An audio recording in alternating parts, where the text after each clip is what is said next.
Bismillahirrahmanirrahim. Alhamdulillahi rabbil alamin.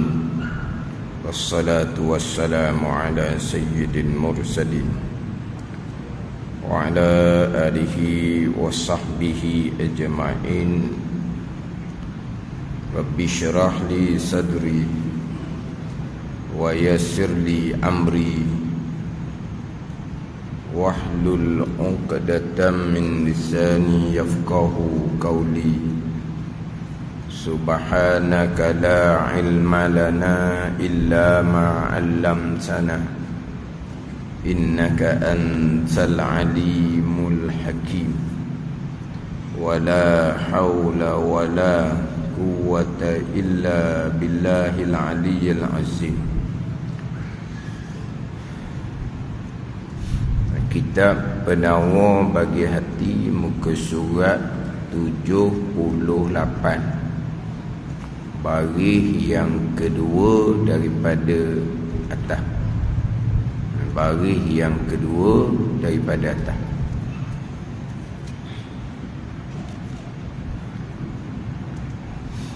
Qala al-muallifu rahimahullahu ta'ala wa nafa'ana bi'ulumihi amin. Dan alamat, yakni tanda bagi orang yang di dalam pangkat ini, yakni pangkat yang ketiga daripada 3 pangkat sabar, yang iaitu pangkat yang pertengahan, bahawa meninggal ia seseorang akan setengah keinginan nafsu, iaitu keinginan yang dhaif, keinginan yang lemah. Dan lemah ia seseorang daripada keinginan yang kuat. Dan terkadang meninggal ia seseorang akan keinginan yang kuat pada sesetengah masa, tiada pada sesetengah masa yang lain. Dan ia seseorang sentiasa duka cita, sentiasa duka cita atas lemahnya, lemah daripada meninggalkan keinginan yang kuat. Dan berkekalan ia seseorang melawan akan hawa nafsu dan memeranginya, hawa nafsu. Maka inilah melawan akan hawa nafsu, perang, yakni jihad yang lebih besar, jihad yang lebih besar. Dan alamat tanda bagi orang yang di dalam pangkat ini, pangkat sabar yang ketiga, yang ianya pangkat yang pertengahan, bahawa meninggal ia akan setengah keinginan, iaitu keinginan yang dhaif, dan lemah ia daripada keinginan yang kuat. Ini alamat mereka yang duduk pangkat sabar yang ketiga, pangkat sabar yang pertengahan, yang sentiasa berjihad melawan hawa nafsu, sentiasa berjihad melawan hawa nafsu, sentiasa yang membangkitkan akan agama di dalam melawan hawa nafsu, yang mana terkadang menang yang menyuruh kepada agama, yang menyuruh pada agama ni akal, malaikah, ilmu. Dan terkadang menang tentera syaitan. Tentera syaitan ni kok nafsu keinginan, nafsu sendiri, syahwat. Itu tentera syaitan.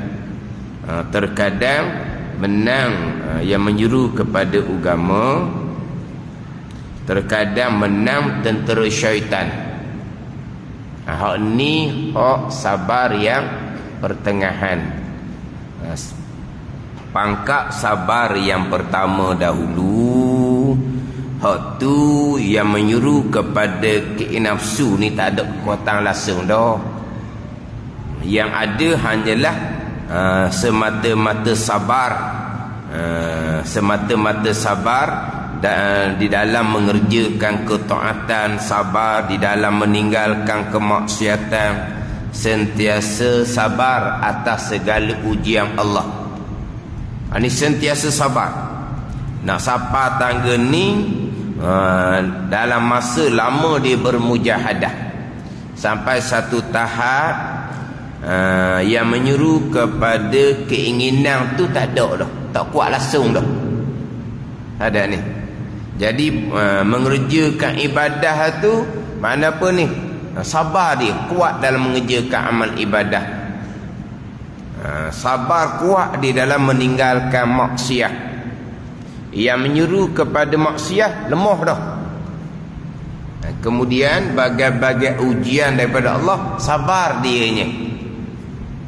Nah ni hak sabar yang paling tinggi. Sampai peringkat dia istiqamah atas ketaatan zahir dan batin. Istiqamah atas ketaatan zahir dan batin. Ini hak sabar peringkat yang paling tinggi. Dalam mengerjakan ketaatan mana pun tenang aja. Sebab yang menyuruh kepada keinginan nafsu tak ada dah, lemah dah. Mana hidupan dianya semata-mata beribadah kepada Allah Subhanahu wa taala. Sabar dalam meninggalkan kemaksiatan zahir dan batin. Yang menyuruh kepada kemaksiatan ni lemah dah. Hani hak sabar pangkat yang pertama. Kemudian didatangkan sabar pangkat yang kedua, hak ni yang kuat menyuruh kepada keinginan nafsu semata-mata. Kalau yang menyuruh kepada agama, yang menyuruh kepada agama, kalau yang menang hawa nafsu, dia menyerahkan dirinya kepada tentera syaitan. Hak inilah yang disebut di dalam Al-Quran, la amla jahannama minal jinnati wan nasi ajma'in. Demi Allah, selagi memenahkan oleh kami akan api neraka jahanam daripada jin dan manusia. Ini semata-mata turut hawa nafsu, tidak turut kepada seruan agama. Turut hawa nafsu, tidak turut pada seruan agama. Ini paling rendah sekali. Ini pangkat hayawan, turut nafsu semata-mata. Kalau yang menyuruh kepada agama, yang menyuruh pada agama ni permulaannya ilmu lah. Ilmu yang akan membawa kita pada jalan agama. Belajar. Awal-awal lagi tolok dah belajarnya, tak ada bahagian lah tu. Hak pangkat yang kedua yang paling rendah ni, semata-mata hawa nafsu. Kalau yang menyuruh pada agama, termasuk hak duduk majlis surat. Jangan duduk faham nu lah nu, semayang bang pun tidak, semayang bang pun tidak. Hak itulah hak semata-mata ikut hawa nafsu, ikut tentera syaitan. Kalau yang menyuruh pada agama, nu semayang pun tidak, apa pun tidak, ya juga. Dan kalau orang semayang rajin sekalipun, duduk masjid sekalipun, yang menyuruh pada agama ni ilmu permulaannya. Agama ni ada usuluddin, agama ni ada furu'uddin. Usuluddin tapak akidah, furu'uddin cabang, taat zahir, taat batin. Itu agama. Tanpa ilmu tak ada agama. Tambahan pula, tanpa ilmu usuluddin tak ada agama. Semayang boleh, tapi bukan semayang.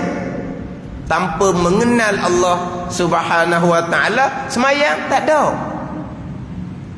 Ada ni. Ini yang sebut melepas bab fardu ain ni. Orang ramai masyarakat kita faham fardu ain beres lulus dah, belajar dah sekolah. Fardu ain lulus dah, beres dah, belajar dah sekolah. Dah kalau lulus fardu ain beres, apa salahnya belajar pula? Nak belajar berkali mana? Tak apa masalahnya belajar berkali-kali pun, tapi belajarlah dulu. Nak tengok lulus beres ke dak. Dah duk belajar di sekolah tu bukan fardu ain, memang fardu ain. Memang fardu ain. Tapi peringkat permulaan, pertengahan pun tak siapa. Bukan kata nak beres, bukan kata nak lulus. Permulaan, pertengahan pun tak siapa. Yang orang duk belajar fardu ain siang malam ni tak sekolah ke? Orang ada belajar fardu ain siang malam, siang tanya mereka tak sekolah ke? Mereka sekolah Arab laginya, bukan sekolah menengah biasa. Mereka sekolah Arab, bukan sekolah menengah biasa, bukan sekolah Inggeris, bukan sekolah grammar. Tahu sekolah grammar? Mana Haji Romali? Ji, bukan sekolah grammar. Orang luar tak tahu sekolah grammar. Sekolah grammar ni sekolah swasta tau. Kalau swasta dah, orang yang nak ngulang SPM dah ke mana? Ke sekolah guna grammar? Saya sebut je ni, nak sebut perkataan je. Bukan sekolah menengah biasa, bukan sekolah orang putih, sekolah Arab laginya. Hok duk belajar fardu ain tu. Ingat baik, yang duk belajar ilmu fardu ain tu terkadang ada di kalangan ustaz-ustaz sekolah. Belajar mulai-mulai ada. Ustaz sekolah ni bukan ustaz sekolah rendah, ustaz sekolah menengah, jurusan syariah, universiti. Jurusan syariah universiti, sama ada di tempat kita ataupun di Timur Tengah. Yang ikut kelas fardu ain ni. Ikut kelas fardu ain ni. Hak ustaz yang mengajar sekolah menengah, hak jurusan syariah daripada Universiti Timur Tengah. Mereka belajar tauhid, mereka belajar fiqh, mereka belajar tasawuf. Mereka mengatakan pada diri mereka sendiri pun, kalau nak cari kat luar tak beres, tak lulus fardu ain. Ini mereka yang cerita. Ini hak ustaz dah. Hak tamu belajar tu duduk dakwa ngaku lulu bagi fardu ain tu bukan ustazah pun. Tapi dia rasa macam beres lulu fardu ain. Dah. Kalau sekolah minta maaf, dah.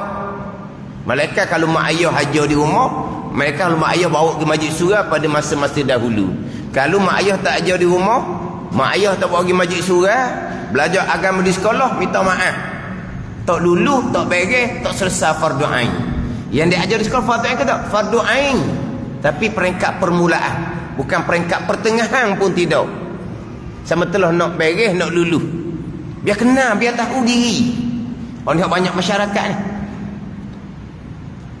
Dia beranggapan fardu ain dia beres dah masa sekolah, nak belajar apa kali? Dia nak marah nak ajar belajar fardu ain tu. Pertama sekali fardu ain tauhid akidah. Ingat baik, fardu ain tauhid akidah, tak lulu pegangan salah tak ada. Itu semata-mata turut nafsu syaitan sahaja. Wa amal ibadah bukan turut agama. Tanpa ada usuluddin, tanpa ada tapak agama, tak ada agama.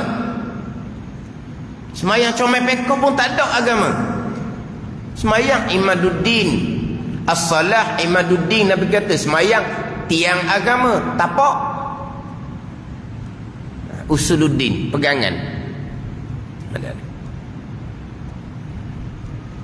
Sehingga kan dalam bab pegangan ni, yang belajar bidang usuluddin dah sekalipun kena kemah ngaji kat luar, ngaji kitab-kitab. Kitab-kitab yang tu duk belajar ni, hak jurusan usuluddin dah. Kalau jurusan lain sama telah lah, sama telah ada ni. Ni dalam kitab almarhum Tok Diskam ni, Tasilul Du'afa, salah pegangan daripada mereka yang tidak disangka-sangka. Sebab apa? Aliran agama, tiba-tiba pegangan salah. Ni orang yang mengajar agama ni. Hak mengajar agama. Sekolah menengah, bukan sekolah rendah. Tapi mereka ada yang tetap belajar fardu ain. Ulang lagi fardu ain. Lepas tu hak duduk mengaku beres luluh tu, setara mana belajar? Tapi bagi kitanya, kalau luluh dah fardu ain, beres dah fardu ain, nak belajar berkali. Belajar berkali-kali pun tak apa. Apa salahnya? Lagi mudah. Ngulang. Tapi orang seumpama ni, kalau belajar je, tak ada. Pertengahan pun tak ada lagi fardu ainnya. Hanya ada permulaan sangat-sangat saja. Permulaan sangat-sangat saja. Memanglah kita macam pula ada sekolah, sekolah petang. Ada sekolah petang pandai. Kalau saya duduk di Felda, memang ada sekolah agama rakyat. Kalau sekolah rendah pagi, sekolah agama rakyat petang. Kalau sekolah rendah petang, dulu ada 2 sesi, sekolah agama rakyat pagi. 2 jam tiap-tiap hari sekolah agama rakyat. Ada peperiksaan macam sekolah rendah lah. Ada peperiksaan macam sekolah rendah. Belajar pak agama lah 2 jam tiap-tiap hari. Sama macam sekolah rendah, tiap-tiap hari. Tapi belajar kemudian, adalah asas tu fardu ain, bukan tak ada. Tapi permulaan sahaja. Awal je. Tak apa, belajar. Jangan duk mengaku pandai. Sebab nak menyuruh kepada agama ni kena ada ilmu. Kalau tidak ada ilmu, menyuruh kepada ikut hawa nafsu, tentera syaitan semata-mata. Rokok sujud dengan akidah yang tak betul. Rokok sujud dengan hukum hak asma'i tak betul. Rokok sujud dengan riak, ujub, takabur, hasad. Itu yang menyuruh pada agama. Seumpama tu, itu tentera syaitan. Ini hak. Ini pangkat yang kedua ni. Yang akan yang akan memenuhkan neraka Jahannam Allah Subhanahu wa taala.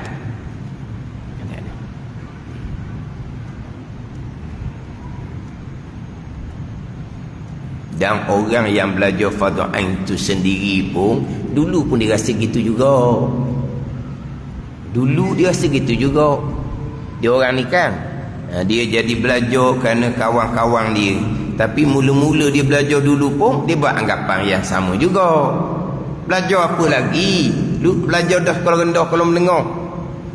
Tapi belajar kemudian terbukalah hatinya. Dia pun nak ajak kawan yang lain pula. Kawan yang lain pun bersikap sama dengan sikap dia terdahulu. Luluh dah, beres dah fardu ain masa belajar agama di sekolah rendah, sekolah menengah. Jadi orang ni dia tak pelik. Sebab dia dulu pun bila diajak oleh kawan terdahulu, beranggapan yang sama. Memang ramai orang masyarakat yang beranggapan seumpama ni. Bila sebut bab fardu ain, kita belajar dah. Kita pandai dah. Kita reti dah. Gitulah hak kebanyakan masyarakat. Dah termasuk orang sedang belajar pun sama. Dulu dia beranggapan seumpama tu. Ada orang, kawan-kawan mari ajak belajar.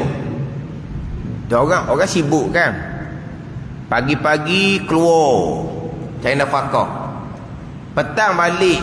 Lepas tu anak nak cara masa mana? Nak tengok anak, nak tengok mata perjalanan sekolah anak pada ni. Belah malang lah. Pagi keluar awal dah. Balik petang, kawan-kawan ajak pergi masjid. Jadi dia tak penat lah. Sebab apa? Sebab nak fokus pada keluarga lah. Sebab belajar dah. Belajar dah. Tu je alasan. Lama dah perangai gini. Belajar dah, pandai dah, lulu beres dah fardu ain. Tapi oleh kerana kawan duduk ajak ni, ambil hati kawan. Gilah belajar. Hak pandai ni. Dia kata duduk belajar hak paling mudah je belajar. Bukan belajar tinggi fardu ain je. Satu perkara pun dia tak reti. Bicara satu, Gitu, malam tu baru tahu. Bicara yang kedua, baru tahu. Bicara yang ketiga, baru tahu. Oh, kena-kena tak tahu sekara pun ni. Ada ni. Barulah dia pun fokus belajar. Memanglah balik kerja, lepas tu malam lagi masjid, balik tengah malam anak tidur dah. Tapi gitulah kehidupan kemudian. Terpaksa lah. Tapi mula-mulanya dia pelik. Kenapa kawan-kawan dia ni duduk di masjid, magi-magi di masjid, anak-anak tak cara. Gitulah kira-kira dia nya. Padahal belajar dah. Dia hanya pergi kerana nak raih kawan-kawan yang ajak. Itu je. Ini ramai yang bersikap seumpama ni, yang tak sedar kejahilan diri. Yang tak sedar kejahilan diri. Sekarang ni ustaz-ustaz pun bagus dah. Hak mengajar sekolah apa semua, dia ambil inisiatif, dia belajar lebih banyak sedikit daripada yang sepatut dia ajar. Kemudian dia sentiasa peringat pula ustaz ni, tak padang dia kata, kena pergi belajar kat luar pula ni. Sebab dia punya mata pelajaran berapa jam je seminggu, tak padang. Itu pun ustaz-ustaz sekarang ni, dia inisiatif dia sendiri nak usahakan. Bab pegangan dia nak tambah pula. Tapi tak cukup masa lah. Bab masa dia terhad je, hak banyaknya untuk akademik lah. Tapi ustaz-ustaz ni sekarang ni hak terbuka dapat ilmu ni, dia sentiasa nasihat pelajar-pelajar dia, cari ilmu kat luar. Cari ilmu kat luar. Dan sekarang ni sekolah menengah, sekolah menengah pula sekolah menengah yang berasrama penuh. Ustaz-ustaz dia panggil ustaz luar. Satu-satu program bicara bab pegangan. Ni hak duduk asrama, sekolah asrama penuh ni. Faham ke? Pelajar-pelajar yang pintar, pelajar-pelajar yang terpilih ni. Atas inisiatif ustaz sekolah dia, dia panggil pula ustaz luar mengajar. Mari ustaz luar mengajar bab pegangan. Seperkara pun tak lepas. Seperkara pun tak lepas dalam bab pegangan. Hak asas-asas tu adalah. Beriman dengan Allah, wujud kidam tu adalah. Bila pergi pada bicara-bicara bab qada qadar ke bicara, tu tak lepas. Ada ni. Ni pelajar cerdik-cerdik ni. Dia jadi jemput ustaz luar ni mari mana? Ini ustaz-ustaz dalam tu sudah yang terbuka dah. Dia terbuka dah, dia panggil ustaz luar, mari mengajar. Ada ni. Dan memang ada ustaz-ustaz yang saya peringat kepada pelajar dia, belajar kat luar. Dalam FB pun ada sekarang ni. Tak cukup ada di sekolah ni. Bagus seumpama tu. Sebab apa? Sebab ramai orang kita ni salah faham. Belajar sekolah, beres. Yang mana ustaz tu sendiri pun belajar lagi. Ada ni.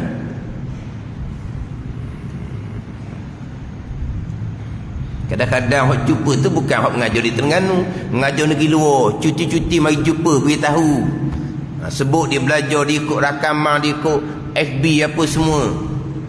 Dan diceritalah bila dia tekan dalam bab ni, bab asas-asas akidah kepada pelajar mereka yang sekolah menengah agama. Yang sekolah menengah agama bukan tingkatan satu, tingkatan dua. Bila dia buka pembicaraan bab qada qadar ke, dia kata Allah lah, dia kata out apa? Out of service. Out of service tu apa? Dak pakai gawai pegangan. Dak pakai gawai pegangan. Tu sekolah menengah agama tu. Tingkatan 5, tingkatan 6 atas dah tu. Mana akhir balik lama dah. Sekolah menengah agama. Bukan sekolah menengah biasa, bukan sekolah menengah orang putih. Atau tebik grammar tadi tu. Tak lepas. Pegangan yang memang terpesu.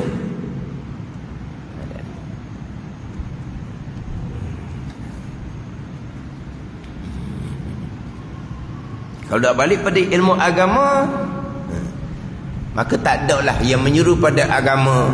Yang ada hanyalah yang menyuruh kepada hawa nafsu, tentera syaitan. Itu martabat yang kedua. Martabat sabar. Yang paling rendah sekali, martabat hayawan. Martabat yang ketiga, martabat yang pertengahan. sentiasa membangkitkan akan agama, sentiasa melawan akan yang membangkitkan nafsu.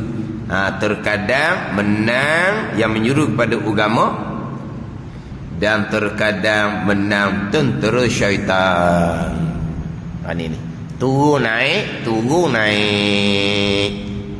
Ini hak martabat yang pertengahan yang dinyatakan dalam ayat Al-Quran, khalatu amalan salihah wa akhara sayyi'a asallahu an yatuba alaihim innallaha ghafurur rahim. Artinya yang mencampur oleh mereka itu akan amal yang baik, dan yang lain yang jahat-jahat. Ada hak baik, ada hak jahat. Terkadang menang yang menyuruh kepada agama, melakukan amal yang baik. Terkadang menang yang menyuruh kepada hawa nafsu, maka melakukan kejahatan. Jadi capur ni, capur hak pahala, capur hak dosa. Mudah-mudahan menerima Allah Ta'ala akan taubat mereka itu. Asa, mudah-mudahan, harap akan keampunan Allah Subhanahu wa Ta'ala. Asa, mudah-mudahan, asa asallahu an yatuba alaihim. Mudah-mudahan menerima oleh Allah Ta'ala akan taubah mereka itu. Hak mereka bercampur tadi itu hak martabat sabar yang 3, martabat peringkat yang pertengahan. Asa ni haraplah, mudah-mudahan. Ni sebelah kita yang kita mengharap, tapi hak ni daripada Allah ayat Quran ni. Dia asa, la'alla. Ni dia kena lafaz yang mengandungi mengharap, tapi ni datang daripada Allah. Dia litahqiq. Mana apa? Pasti, mesti Allah Ta'ala mengampuni mengikut janjian Allah Subhanahu wa Ta'ala. Dia mudah-mudahan ni sebelah kita, tapi ini Quran yang nyatakan. Macam contoh ayat, ya ayyuhalladzina amanu tubu ilallahi taubatan nasuha asa rabbukum.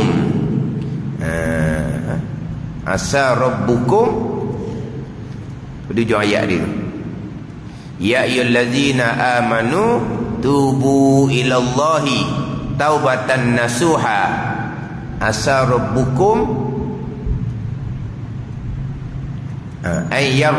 ayyarfirakum ke apa? Di ujung ayat ni,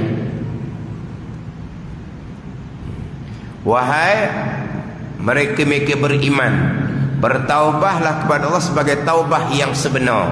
Asa rabbukum, mudah-mudahan, mengharap Allah Ta'ala mengampuni. Itu sebelah kita. Tapi kalaulah datang daripada ayat Quran, asa di sini dengan bahawa pasti Allah Ta'ala akan mengampuni sebagaimana janji Allah Subhanahu wa Ta'ala.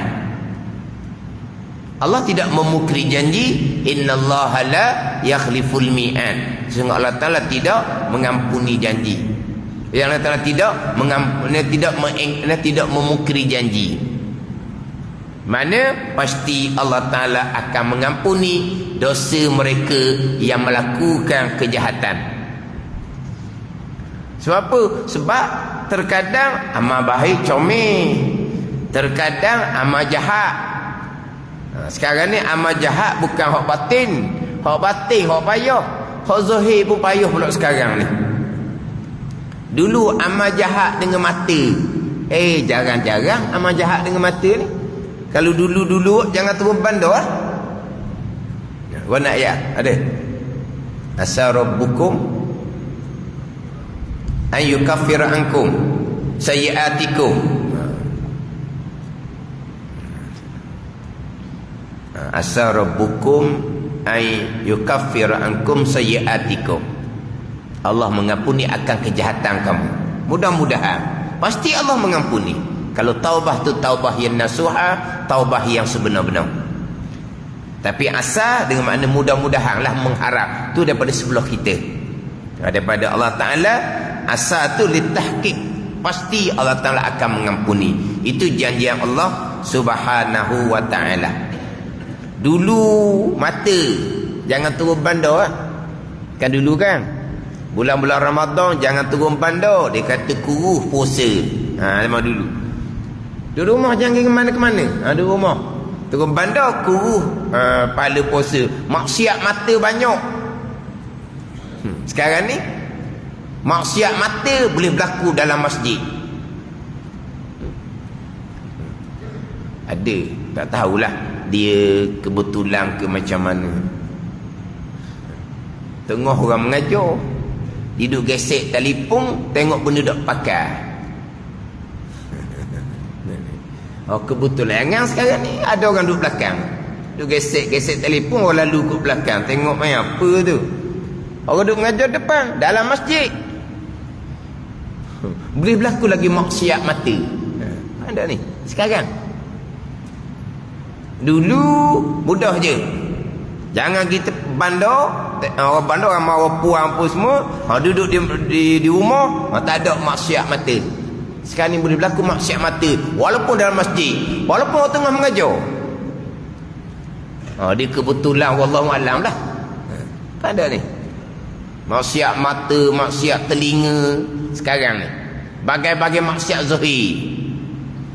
Dia hok nak kena mujahadah ni, hok kejahatan ni, maksiat batin nak kena mujahadah. Riya, ujub, takabur, hasad, tu nak kena mujahadah.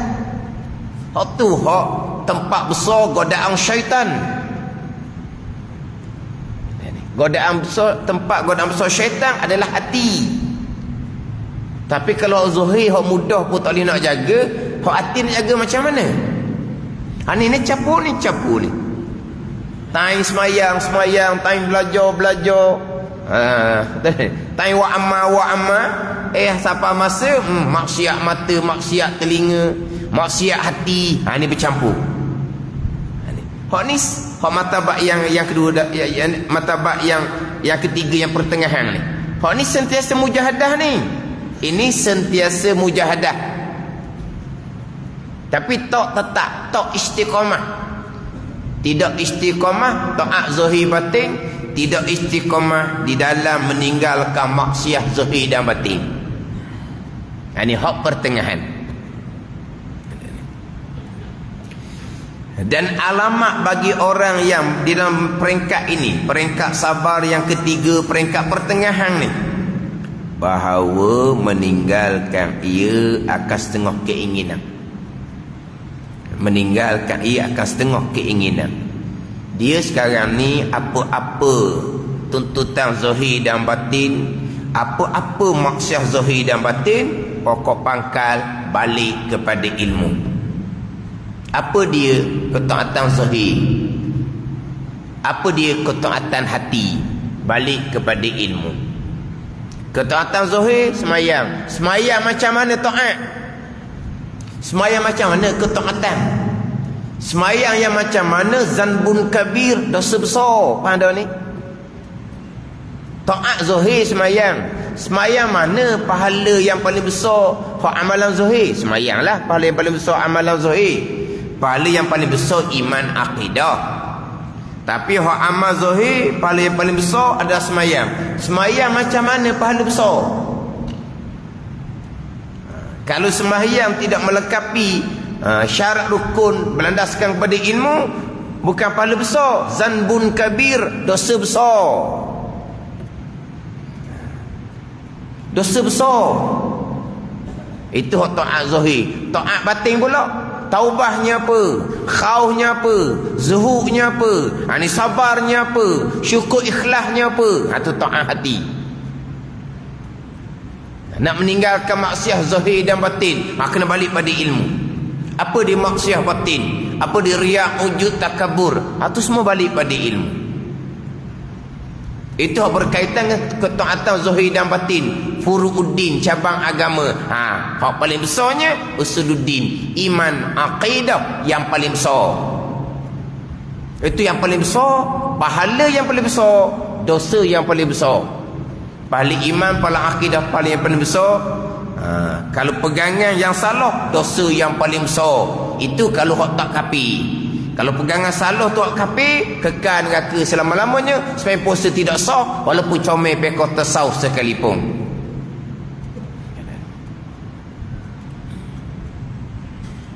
Ilmu tu tetap dah. Tak ada ilmu, tak ada pembicaraan. Fardu ain kena beres, kena luluh sepenuhnya. Kena luluh sepenuhnya. Dia ada hak dia, dia ada sakatan dia. Hak ni fardu ain, selebih ni fardu kifayah. Orang yang mengaku fardu ain diluluh dah, beres dah, tanya, setakat mana fardu ain hak luluh? Setakat mana fardu hak beres? Dia ada sakatan dia. Setakat mana sebenarnya?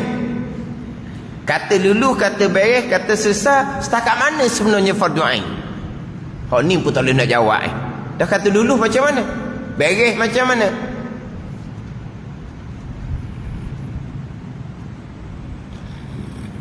Batulah dalam kitab Imam Ghazali, nasihat agama, ilmu, amal. Ilmu, amal. Itu nasihat agama. Fikir agama, ilmu, amal. Ilmu, amal. Ada lagi dua tu. Nasihat agama, fikir agama, ilmu, amal. Kedua-dua ni diumpamakan dengan dua permata. Tapi antara ilmu dengan amal, kata Imam Ghazali, yang paling afdal adalah ilmu. Yang paling utama adalah ilmu. Yang wajib didahulukan adalah ilmu. Itu dalam kitab Minhajul Abidin. Lepas tu Imam Ghazali pun datangkan dia punya hak sakatan dia. Nak cakap bab agama, ilmu, amal. Ilmu, amal. Cakap ilmu saja tak cukup. Cakap amal saja tak jadi tu. Cakap ilmu saja tanpa amal, pokok tidak berbuah.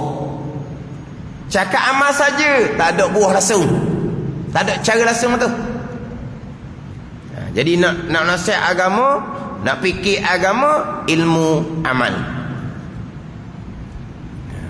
Ni bicara bab amal. Macam mana kita nak sentiasa sabar? Ini amal batin. Macam mana kita nak sentiasa sabar hak amal batin ni? Kita kena faham bab sabar. Manakah sabar yang wajib, manakah sabar yang sunat. Kalau kita pernah bagi hati, ni fardu ain ni. Sebut perkataan sabar, semua boleh sebut. Apa dia sabar? Apa dia sabar? Kemudian mana sabar yang wajib, mana sabar yang sunat. Hak ni hak berkaitan dengan amal batin, ketaatan batin. Sabar sebagaimana sembahyang puasa, perintah Al-Quranul Karim. Wajib ijma' ulama kalau sabar yang wajib. Oh sunat-sunatlah. Ini dipanggil belajar fardu ain ilmu tasawuf. Ceramah, kita kena sentiasa sabar. Kita kena sentiasa syukur. Kita kena sentiasa ikhlas. Tu cerita bab amal, ilmu beres. Kalau sebut bab amal saja, sabar, syukur, ikhlas, tu amal batin. Tapi apa dia sabar, apa dia syukur, apa dia ikhlas? Kalau ilmu tak ada. Itu hanya perkataan. Itu hanya perkataan. Nasihat sabar kena perinci bab sabar. Macam kita nasihat semayang lah, kena semayang, kena belajar bab semayang molek, bukan semayang saja. Perinci molek syarat semayang, syarat bagi tiap-tiap rukun semayang, syarat bagi berjemaah. Itu fardu ain. Fardu ain luluh beres. Bab syarat berjemaah pun tak tahu. Bab mafid masbuk pun tak pernah dengar. Itu fardu ain macam mana tu?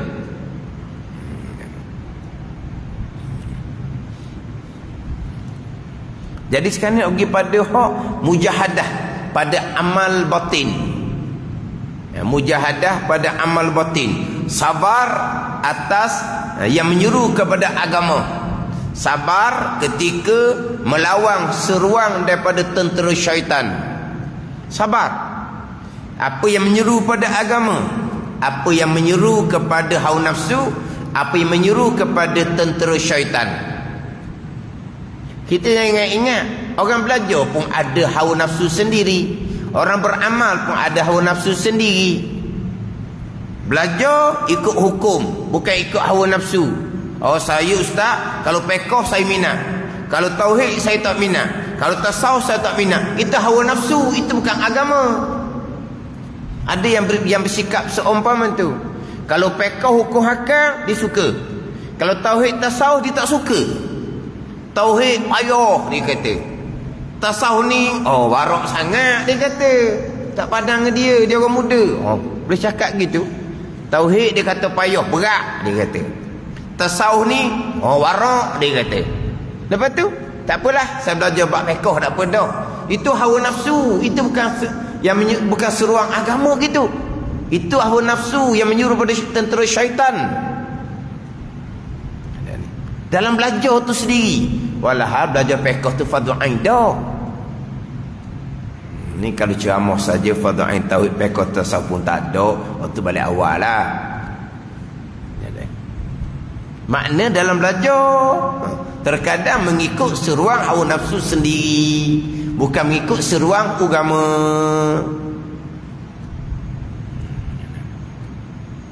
Kita nak balik berseruan agama memang perilah. Memang peri. Sebab apa, kalau kita dahulu jauh terpesong, nak kembali balik memang peri. Jauh terpesong jangan faham tadi. Jangan faham orang dok semayang saja, orang dok puasa saja, itu memang jauh terpesong lah.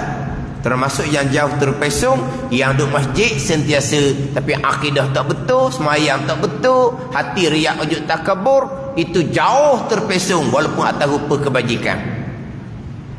Itu jauh terpesong, sesat. Akidah salah, sesat. Semayang tak betul, sesat. Riak ujub takabur, wajib neraka jikalau tidak diampuni. Tak sesat.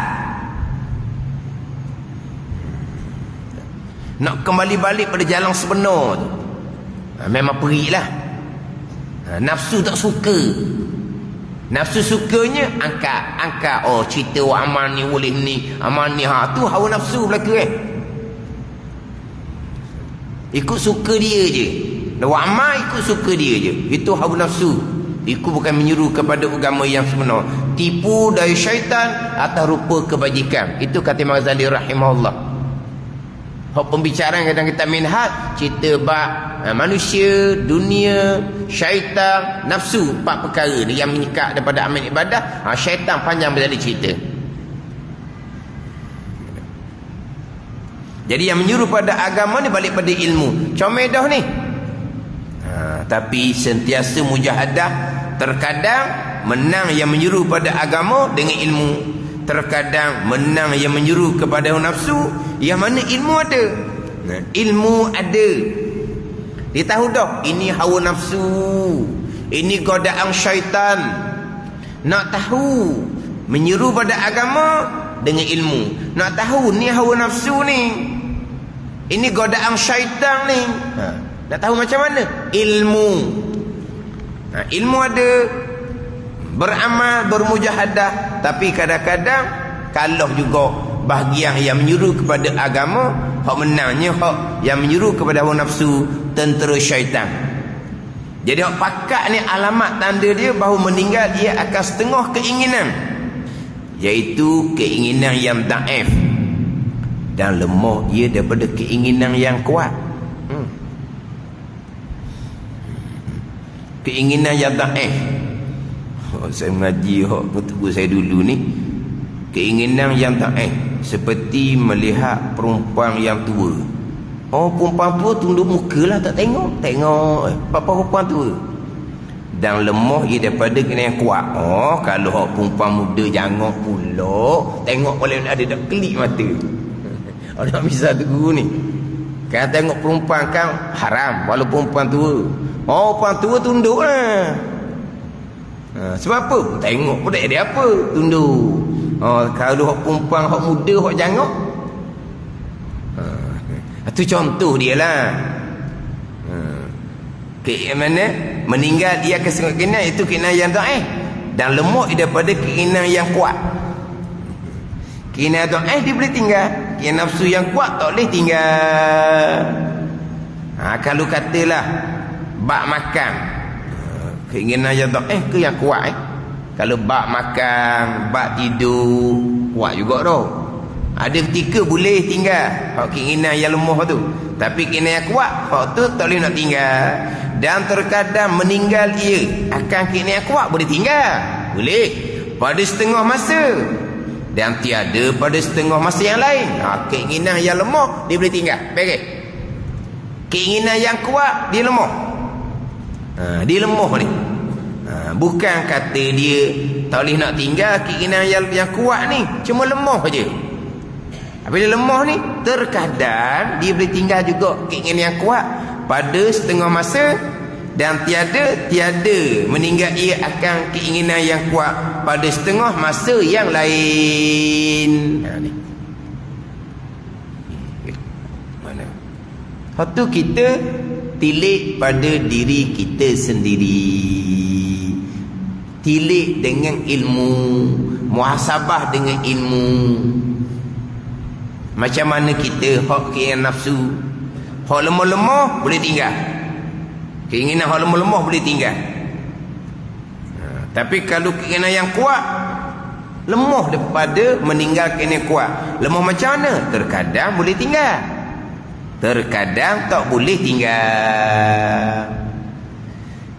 Dan ia sentiasa duka cita atas lemahnya, lemah daripada meninggalkan keinginan yang kuat. Dia duka cita. Dia bukan suka dengan keadaan diri. Hak godaan nafsu hak kuat ni lemah. Terkadang boleh tinggal, terkadang tak boleh nak tinggal. Lepas tu dia macam mana? Dan ia sentiasa duka cita atas lemahnya. Ini hak pangkat sabar yang pertengahan. Dia duka cita dan berkekalan ia melawan akan hawa nafsunya dan memeranginya. Dia tak biarkan. Dia sentiasa melawan hawa nafsunya dan memeranginya. Maka inilah perang yang lebih besar.